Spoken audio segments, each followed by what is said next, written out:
The allegiance shifts to the mate. We often call this cutting the psychological apron strings. If there is a conflict of interest between a man's wife and his mother, the husband is to stand with his wife. This does not mean that the mother is to be treated unkindly. It does mean that she is no longer the dominant female in his life. The principle of separating from parents is extremely important. We will seek to apply this principle in the chapters that follow. No couple will reach the full potential in marriage without the psychological break from parents. Perhaps nowhere is this principle of separation from parents more important than in decision-making. Your parents and in-laws may have suggestions about many aspects of your married life. Each suggestion should be considered seriously. But in the final analysis, you must make your own decisions. You must not allow parents to manipulate you into making decisions with which the two of you do not agree. Devotion to parents. The second fundamental principle of marriage is that we are to honor our parents. God gave to ancient Israel 10 commandments, one of which is, "Honor your father and your mother so that you may live long in the land the Lord your God is giving you." In the New Testament, the Apostle Paul affirmed this principle. Honor your father and mother, which is the first commandment with a promise, that it may go well with you and that you may enjoy long life on the earth. The command to honor parents does not cease when we're married. The word honor means to show respect. It involves treating others with kindness and dignity. One wife said, "My parents do not live respectable lives. How can I respect them when I don't agree with what they're doing?" It is true that not all parents live honorable lives. Their actions may not be worthy of respect. But because they're made in the image of God, and because they gave us life, we're to honor them.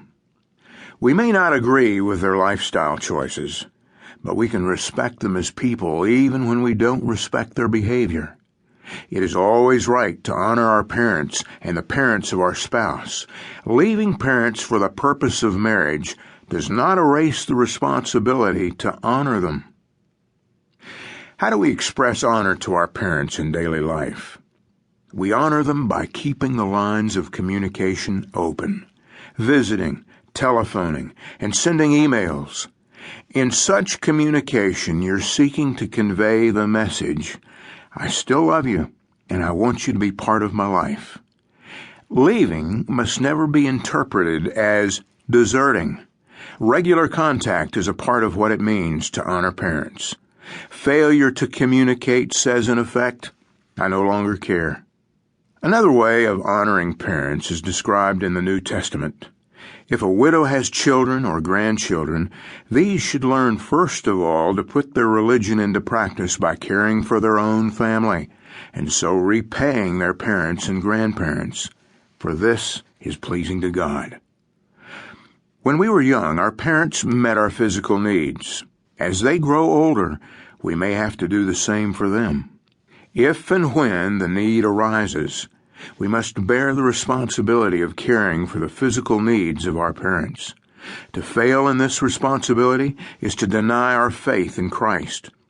Paul the Apostle said, "If anyone does not provide for his relatives, and especially for his immediate family, he has denied the faith and is worse than an unbeliever."